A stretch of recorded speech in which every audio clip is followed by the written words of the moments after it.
Hello guys, இன்றைக்கி என்ன video பார்க்க போகிறோன்னு பார்த்தீங்கன்னா, தமிழ் புத்தாண்டு சிம்பிளாக எப்படி நாங்கள் செலிப்ரேட் பண்ணோம் அப்படின்றத இந்த வீடியோவில் பார்க்க போகிறோம். வாங்க வீடியோக்குள்ளே போகலாம். முதல் நாள் நைட்டு ஃப்ரூட்ஸ் எல்லாத்தையுமே எடுத்து அரேஞ்ச் பண்ணி பூஜை ரூமில் வச்சாச்சு. காலையில் எழுந்திரிச்சதுமே கனி காணணும் அப்படின்ற மாதிரி சொல்லுவாங்க எல்லாருமே. அதனால் நம்மளும் நைட்டு எல்லாத்தையுமே அரேஞ்ச் பண்ணி வச்சாச்சு. காலையில் எழுந்ததுமே வச்சிருந்த பூஜை ரூமில் வச்சிருந்த எல்லாத்தையுமே பார்த்து சாமி கும்பிட்டுக்கிட்டோம். இந்த வருஷம் நமக்கு பாசிட்டிவிட்டி மட்டும்தான் இருக்கணும், எந்த நெகட்டிவிட்டியும் இருக்கக்கூடாதுன்ற மாதிரி ப்ரே பண்ணிக்கிட்டு போய் கிளம்ப ஆரம்பிச்சிட்டோம். குளித்து கிளம்பிட்டு விளக்கெல்லாம் பொருத்தி சாமி நல்லபடியாக கும்பிட்டாச்சு. நல்லபடியாக கும்பிட்டுட்டு வெளியில் கிளம்ப போகிறோம். இப்போ தான் எங்கே போகிறோன்றதை நாங்கள் போயிட்டு உங்களுக்கு காட்டுறேன். பாப்பா கிளம்பி ரெடியாக நிற்கிறாங்க. நாமளும் விளக்க வளர வச்சுட்டு கிளம்ப வேண்டியதான். பாப்பா ரொம்பவுமே ஜாலியாக கிளம்பிட்டாங்க. நம்மளும் சின்ன பிள்ளையில் இருக்கையில் பார்த்திங்கன்னா இந்த மாதிரி தான் இருந்திருப்போம். இந்த மாதிரி ஏதாவது ஃபெஸ்டிவல் டைமிங்கில் பார்த்திங்கன்னா நம்ம அம்மா மாதிரி எல்லாருமே நல்லா வேலை பார்த்துட்டு இருப்பாங்க. நம்ம ஃபஸ்ட் ஆளாக கிளம்புறது, வெளில போகிறோன்ற ஜாலியாக இந்த மாதிரி நம்ம எப்படி இருந்தோமோ அப்படி தான் இப்போ நம்ம குழந்தைங்க இருக்காங்க. அதை பார்க்கும்போது நம்மளோட சின்ன சின்ன மெமரிஸ்லாம் ஞாபகம் வரும். நம்மளும் இப்படி தானே இருப்போம், வீட்டில் வேலை பார்க்காம அந்த டைமிங்கில் எப்படிலாம் இருப்போம், ஜாலியாக எல்லாமே ஞாபகம் வந்துச்சு பாப்பாவை பார்த்தோன்னே.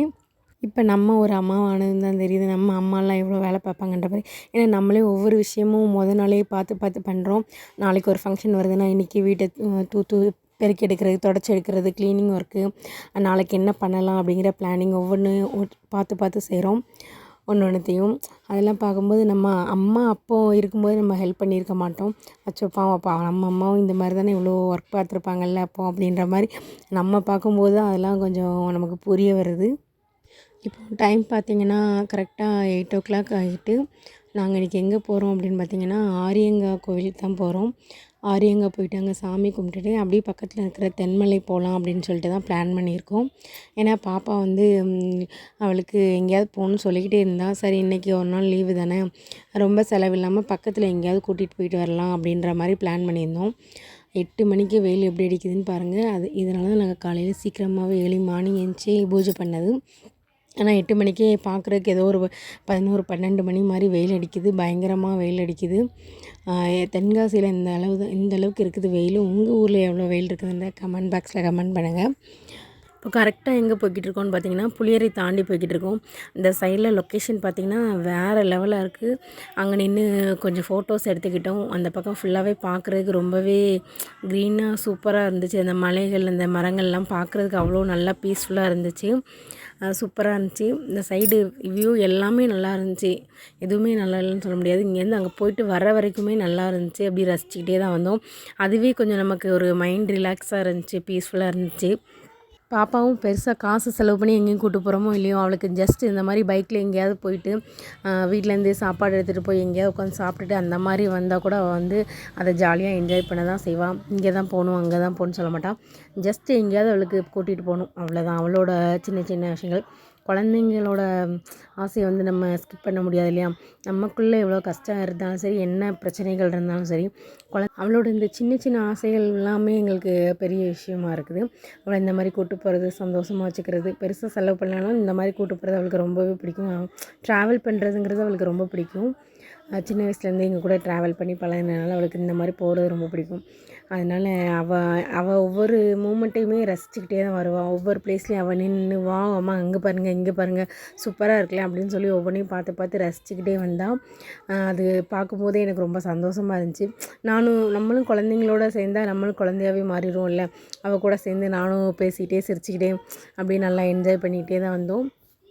அப்புறம் அந்த 11 பாலம் சொல்லுவாங்க இல்லையா, தென்மலை போகிற வழியில், இங்கே அது ஃபேமஸ். கொஞ்சம் இங்கே தான் ஃபோட்டோ ஷூட்லாம் பண்ணுவாங்க. அந்த ப்ளேஸ்லாம் பார்க்கறதுக்கு ரொம்பவே நல்லா இருந்துச்சு. இந்த சைடில் இருக்கவங்களுக்கு மோஸ்ட்லி தெரிஞ்சிருக்கும். அங்கே நிறைய பேர் வெட்டிங் ஷூட்டு, ஃபோட்டோ ஷூட்லாம் எடுப்பாங்க. நல்லாயிருக்கும் அந்த ப்ளேஸு. இந்த பக்கம் நீங்கள் யாராவது வந்தீங்கன்னா மறக்காமல் பாருங்கள். ரொம்பவே நல்லா இருக்கும் அந்த ப்ளேஸ். கோவிலுக்கு வந்துவிட்டோம். காலையில் கொஞ்சம் சீக்கிரமே வந்ததுனால பெருசாக கூட்டம் ஒன்றும் இல்லை, ஓரளவு பரவாயில்லாமல் தான் இருந்துச்சு. டைம் பார்த்திங்கன்னா 8:30. சீக்கிரமாகவே சாமி கும்பிட்டுட்டு கிளம்பிடலாம். காலையிலலாம் கூட்டம் இருக்காதுன்றதுனால கொஞ்சம் சீக்கிரமாகவே கிளம்பியாச்சு.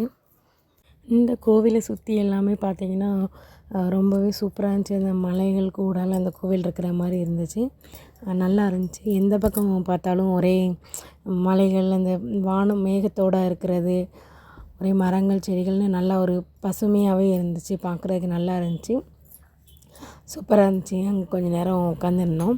அப்புறம் அவங்க வந்திருந்த எல்லாருமே இந்த மாதிரி கல் எடுத்து அடுக்கி வச்சுக்கிட்டு இருந்தாங்க.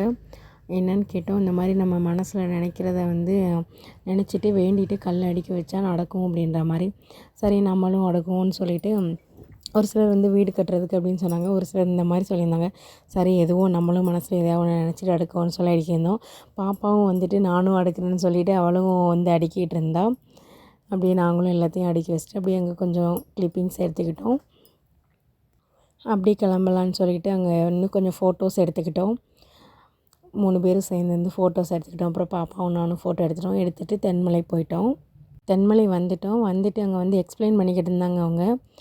எங்கே போகலான்றது பிளான் பண்ணிகிட்டு இருந்தோம். தென்மலையில் எங்கெல்லாம் போகணுன்றதை கண்டிப்பாக இன்னொரு விலாகில் நான் ஷேர் பண்ணுறேன். எல்லாம் முடிச்சுட்டு கீழே வரும்போது இந்த மாதிரி ஒரு ஃப்ரூட்ஸ் கடை பார்த்தோம் வர வழியில். இது என்ன காயின்னு பார்த்தீங்கன்னா சாம்பக்காய் அப்படின்ற மாதிரி சொல்லியிருந்தாங்க. இந்த காயோட நேம் வந்து ரொம்பவே ஜூஸியாக இருந்துச்சு. நீங்கள் யாராவது அந்த பக்கம் போகிறீங்கன்னா கண்டிப்பாக மறக்காமல் போகும்போதே வாங்கிட்டு போங்க. ஏன்னா இந்த வெயில் நேரத்துக்கு ரொம்பவே யூஸ்ஃபுல்லான ஃப்ரூட்னு சொல்லலாம். அவ்வளோ நீர் சத்து அதிகமாக இருந்துச்சு அந்த ஃப்ரூட்டில் வந்து. நாங்கள் கொஞ்சம் இந்த சாம்பக்கான்றது அதுலேயே நிறைய வெரைட்டிஸ் வச்சுருந்தாங்க. அதில் ஒரு 2-3 வெரைட்டிஸ் வாங்கிக்கிட்டோம். ரொம்பவே சூப்பராக இருந்துச்சு. இங்கே வந்து நிறைய ஃப்ரூட்ஸ் இருந்துச்சு. நிறைய விதமான ஃப்ரூட்ஸ் இங்கே வச்சுருந்தாங்க இந்த கடையில். நீங்கள் யாராவது இந்த பக்கம் வந்தீங்கன்னா மறக்காமல் இந்த சாம்பக்கான்ற ஃப்ரூட்டை வந்து வாங்கி டேஸ்ட் பண்ணி பாருங்கள். சூப்பராக இருந்துச்சு. அப்புறம் நாங்கள் பக்கத்தில் இருக்கிற சூர்யா சிப்ஸ் கடையில் போயிட்டு கொஞ்சமாக சிப்ஸும் வாங்கிட்டு அங்கேருந்து கிளம்பிட்டோம். தென்காசி வந்துட்டு அங்கே வர வழியில் மதுரம் ஹோட்டல் போயிட்டு டீ குடிச்சிட்டு அப்படியே சூடாக பணியாரம் போட்டு இருந்தாங்க. கார பணியாரமும் ஸ்வீட் பணியாரமும் வாங்கி சாப்பிட்டோம். இங்கே வந்து 4 பணியாரம் 50 ரூபான்னு கொடுக்குறாங்க. டேஸ்ட் ரொம்பவே சூப்பராக இருந்துச்சு. இந்த வீடியோ பிடிச்சிருந்தால் மறக்காமல் லைக் பண்ணுங்கள், ஷேர் பண்ணுங்கள், கமெண்ட் பண்ணுங்கள்.